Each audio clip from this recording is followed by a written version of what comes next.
Hello and welcome to you tuition. मेरा नाम है अभिजीत सिंह और आज हम पढ़ने वाले हैं रेलवे एनटीपीसी सीबीटी 2 के जनरल अवेयरनेस के टॉप 25 क्वेश्चन। तो चलिए शुरू करते हैं, लेकिन उससे पहले आप हमारा टेलीग्राम चैनल ज़रूर ज्वाइन कर लें। यहाँ पे आपको सभी लेक्चर्स की पीडीएफ और नोटिफिकेशंस मिल जाएंगी। अब हम पहला क्वेश्चन देखते हैं कि article of Indian constitution of India provide special rights and privilege to permanent residents of Jammu and Kashmir. यानी इनमें से कौन सा आर्टिकल है इंडियन कॉन्स्टिट्यूशन का जो जम्मू कश्मीर के लोगों को स्पेशल राइट्स और प्रिविलेज प्रोवाइड करता था। तो इसके ऑप्शंस हैं 32A और अगला है 34A, फिर है 35A या 31A। तो वीडियो पॉज करके एक बार आप लोग अटेम्प्ट सारे क्वेश्चन ज़रूर कर लें ताकि आपको पता लग सके कि आपको कितनी नॉलेज है। तो चलिए देखते हैं इसका आंसर। इसका आंसर है ऑप्शन सी 35A। तो जो 35A है आर्टिकल इंडियन कॉन्स्टिट्यूशन का, वो जम्मू कश्मीर के लोगों को स्पेशल राइट्स प्रोवाइड करता था। क्यों? क्योंकि 5 अगस्त 2019 को प्रेसिडेंट के ऑर्डर पर आर्टिकल 370 और 35A दोनों को हटा दिया गया था। तो अगला क्वेश्चन है almost having the same mass number but different atomic number are known as. यानी सेम मास नंबर लेकिन डिफरेंट एटॉमिक नंबर का होने को क्या कहते हैं? तो इसके ऑप्शंस है न्यूक्लियॉन्स, अगला है आइसोटोप्स, सी है आइसोटोन्स और डी है आइसोबार्स। तो इसका सही आंसर क्या है? इसका सही आंसर है ऑप्शन डी आइसोबार्स। तो आइसोबार्स में क्या होता है कि सेम आपका मास नंबर होता है लेकिन डिफरेंट एटॉमिक नंबर होता है। लेकिन अगर हम इसका अपोजिट कर दें कि सेम एटॉमिक नंबर हो और डिफरेंट मास नंबर हो, इसको कहते हैं आइसोटोप्स। अगला क्वेश्चन देख लेते हैं। A minor planet is named after which of the following legend. यानी एक माइनर प्लैनेट को किस लेजेंड के नाम पर रखा गया है उसका नाम। तो आपके ऑप्शंस हैं ए मिल्खा सिंह, बी AR रहमान, सी सचिन तेंदुलकर या डी विश्वनाथन आनंद। तो इसका सही आंसर है डी विश्वनाथन आनंद। अगला क्वेश्चन है which of the following metals are found free in nature. यानी इनमें से कौन सा मेटल है जो नेचर में फ्रीली फाउंड होता है, मतलब इसका वो ओर की फॉर्म में नहीं, आपको फ्री स्टेट में मिलेगा। तो आपके ऑप्शंस हैं A gold, B silver, C copper या डी ऑल ऑफ दीज। तो इसका सही आंसर है D all of these. Plus इसमें एक प्लेटेनियम भी एक मेटल है जो फ्री स्टेट में मिलता है हमें। तो ये तीनों तो मिलते ही मिलते हैं, प्लस प्लेटेनियम भी मिलता है। अगला क्वेश्चन है which is the largest fresh water lake in India. ये बहुत ही कॉमन सा क्वेश्चन है और बहुत ईजी सा क्वेश्चन है, लेकिन कन्फ्यूजिंग भी है और इम्पॉर्टेंट भी है। तो आपके ऑप्शंस हैं ए चिल्का लेक, बी पेंगोंग त्सो, सी वुलार लेक या डी उड़ाई सकार। तो आपके देख लेते हैं इसका आंसर। इसका आंसर है सी वुलार लेक। तो ये जो लेक है आपका जम्मू कश्मीर में मिलता आपको मिलेगा और ये फेड बाय, मतलब कि इस लेक में जो पानी आता है वो झेलम नदी से आता है। अगला क्वेश्चन है in which city of India was the first ever formula 1 race held. यानी इंडिया की कौन से शहर में पहली फार्मूला 1 रेस हुई थी। तो आपके जो ऑप्शंस हैं वो है ए मुंबई, बी पुणे, सी ग्रेटर नोएडा या डी फरीदाबाद। ये इजी सा क्वेश्चन है, आपको मालूम होना चाहिए। तो इसका आंसर है सी ग्रेटर नोएडा। क्यों? क्योंकि ग्रेटर नोएडा में ही बुद्धा इंटरनेशनल सर्किट है जहां पर 30 अक्टूबर 2011 को पहली फार्मूला 1 रेस हुई थी। अगला क्वेश्चन है name the annual fair of Rajasthan at which camel trading is the major event. यानी हमें राजस्थान का वो एनुअल फेयर बताना है जिसमें कैमल ट्रेडिंग यानी ऊंट को खरीदने बेचने की जो ट्रेडिंग होती है उसे वो मेजर इवेंट होता है। तो आपके ऑप्शन है ए सूरजकुंड मेला, बी मारू मेला, सी पुष्कर मेला या डी सोनपुर मेला। तो ये आपके ऑप्शंस हैं। सही आंसर देख लेते हैं। सही आंसर है ऑप्शन सी पुष्कर मेला। ये एनुअल मल्टी डे फेयर होता है और कहाँ पे होता है? एक टाउन है पुष्कर, वहीं पे होता है, उसी के नाम पर इसका नाम पड़ा है पुष्कर मेला। अगला क्वेश्चन देख लेते हैं। भारत रत्न और Padma Vibhushan award in India were instituted in the year. यानी इंडिया में भारत रत्न और पद्म विभूषण अवार्ड की शुरुआत कौन से साल से हुई थी? तो आपके ऑप्शंस हैं ए 1964, बी 1958, सी 1968 या डी 1954। अब इसका सही आंसर है डी 1954 से। अगला क्वेश्चन है which among the following is not the member of basic group. यानी इनमें से कौन सी कंट्री बेसिक ग्रुप का मेंबर नहीं है। अब ये बेसिक ग्रुप क्या है? ये कंट्रीज का एक ग्रुप है और इनमें से कौन सा जो कंट्री है वो मेंबर नहीं है। तो ऑप्शन है आपके ए साउथ अफ्रीका, बी इंडिया, सी ऑस्ट्रेलिया या डी ब्राज़ील। तो देख लेते हैं इसका सही आंसर। इसका सही आंसर है सी ऑस्ट्रेलिया।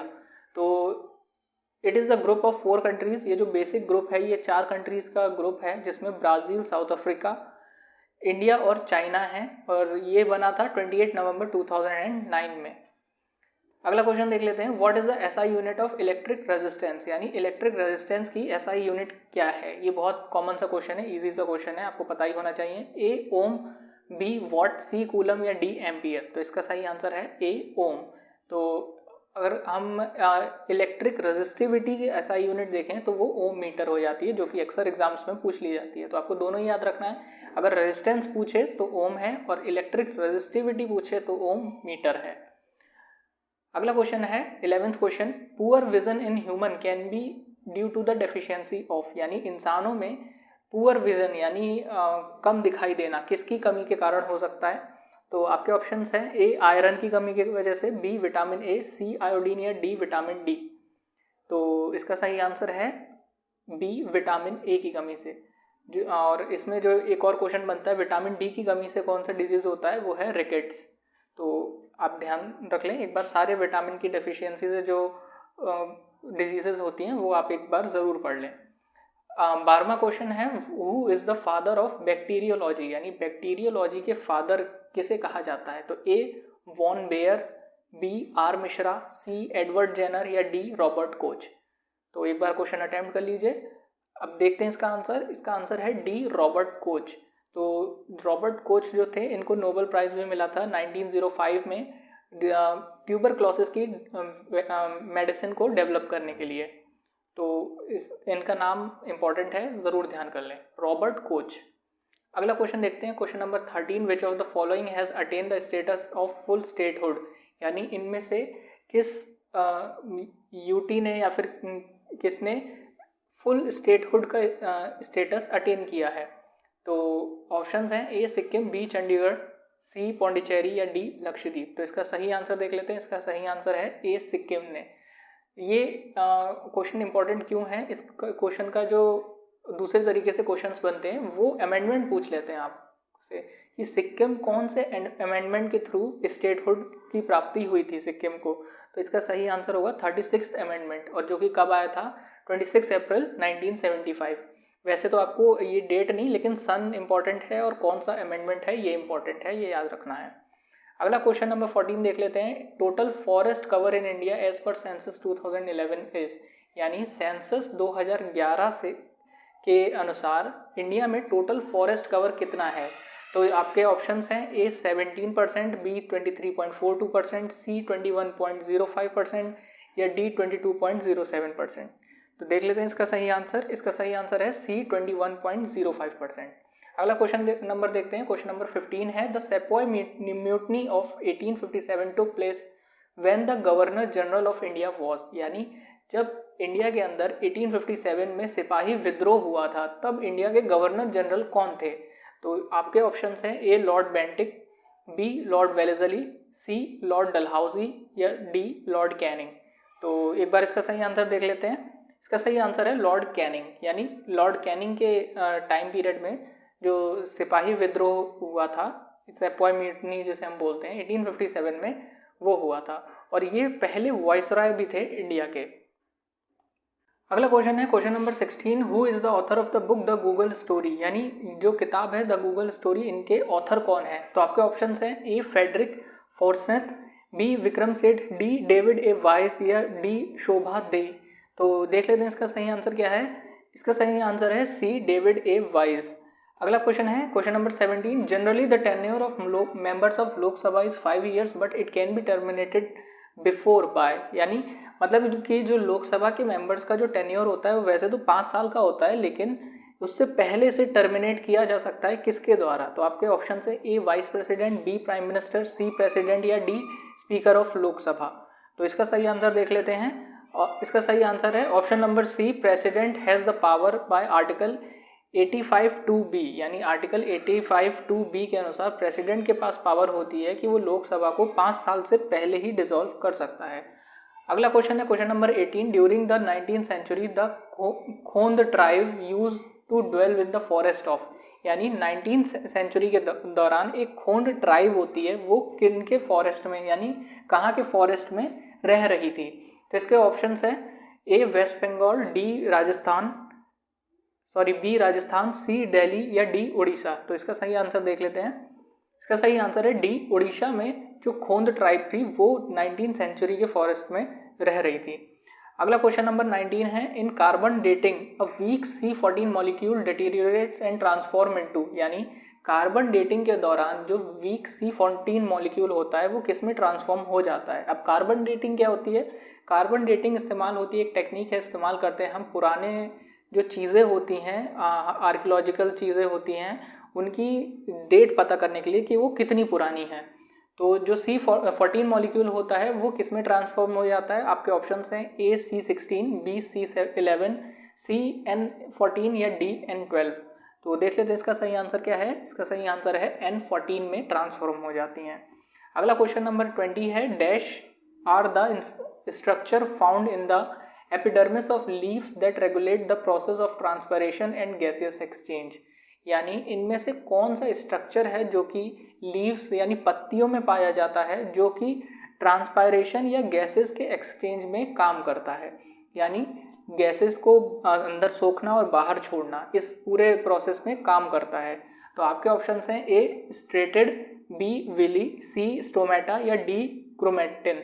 तो ये आपके ऑप्शंस हैं, देख लेते हैं सही आंसर क्या है। सही आंसर है सी स्टोमेटा। स्टोमेटा के थ्रू ही ट्रांसपायरेशन और गैसेस एक्सचेंज होता है लीव्स के अंदर। अगला क्वेश्चन देख लेते हैं, question number 21, who was the first Indian to ski to the north pole, यानी इनमें से कौन सा पहला भारतीय है जो नॉर्थ पोल यानी उत्तरी ध्रुव पे स्कीइंग करी थी उसने। तो आपके ऑप्शंस हैं ए नील परमजीत, बी अरुण नैयर, सी अजीत बजाज या डी संजय थापर। तो ये आपके ऑप्शंस थे, देख लेते हैं सही आंसर। इसका सही आंसर है सी अजीत बजाज। अजीत बजाज ने नॉर्थ पोल के साथ साथ उसी ईयर सेम ईयर में साउथ पोल पे भी स्कीइंग करी थी और इन्हें पद्मश्री अवार्ड से भी नवाजा गया था 2012 में। अगला क्वेश्चन देख लेते हैं, question number 22, in which sport the term back throw attack use, यानी कौन से स्पोर्ट्स में जो बैक थ्रो अटैक नाम का टर्म है वो इस्तेमाल होता है। आपके ऑप्शंस हैं a horse racing, B cricket, सी पोलो या डी वॉलीबॉल। तो इसका आंसर देख लेते हैं। इसका आंसर है डी वॉलीबॉल। ठीक, अगला क्वेश्चन देखते हैं, question number 23, which is the longest tributary of river Indus, यानी सिंधु नदी की सबसे लंबी ट्रिब्यूटरी यानी सहायक नदी कौन सी है। तो आपके ऑप्शंस हैं ए झेलम, बी चेनाब, सी सतलज या डी ब्यास। तो क्वेश्चन को एक बार अटेम्प्ट कर लें, देखते हैं इसका आंसर। इसका आंसर है C Sutlej. It rises from Mansarovar lake in western Tibet within 18 kilometre of the source of Indus, यानी जो सतलज नदी है ये मानसरोवर लेक से निकलती है जो कि वेस्टर्न तिब्बत में पड़ता है, और जो इंडस का सोर्स है उससे वो 80 किलोमीटर की दूरी के अंदर ही ये निकलती है। अगला क्वेश्चन देख लेते हैं, क्वेश्चन नंबर 24 है, dash tiger reserve in Karnataka is the home to the largest number of Asian elephants in the world, यानी इनमें से कौन सा टाइगर रिजर्व है कर्नाटका में जो कि घर है सबसे ज़्यादा एशियन एलिफेंट्स का पूरी दुनिया में। तो आपके ऑप्शंस हैं Nagarhole tiger reserve, Ranthambore tiger project, Kanha national park या बांधवगढ़ नेशनल पार्क। देख लेते हैं इसका सही आंसर क्या है। इसका सही आंसर है Nagarhole tiger reserve. Nagarhole tiger reserve आपका एशियन एलिफेंट्स का दुनिया का सबसे बड़ा घर है, यानी सबसे ज़्यादा एशियन एलिफेंट्स पाए जाते हैं यहाँ पे। अगला क्वेश्चन देख लेते हैं, क्वेश्चन नंबर 25, और ये आखिरी क्वेश्चन है, which is the largest muscle in the human body, यानी ह्यूमन बॉडी में कौन सी मसल है जो कि सबसे बड़ी है। ऑप्शंस हैं आपके ए सेटोरियस, बी इलियोप्सस, सी है ग्लूटस मैक्सिमस या डी लेटिसिमस डॉर्सी। तो ये आपके ऑप्शंस हैं, और जैसा कि आपको ऑप्शंस में ही एक हिंट मिल जाएगा कि मैक्सिमस, तो यही इसका सही आंसर है। सही आंसर है डी ग्लूटस मैक्सिमस। तो इस तरीके से आप इसे याद कर सकते हैं। तो ये था 25 क्वेश्चंस की टॉप क्वेश्चंस की जीए की सीरीज़। आपको वीडियो पसंद आई तो ज़रूर शेयर करें अपने फ्रेंड के साथ, और चैनल को सब्सक्राइब करके दें, आपको आगे भी ऐसी सेट्स मिलते जाएंगे। Thank you so much.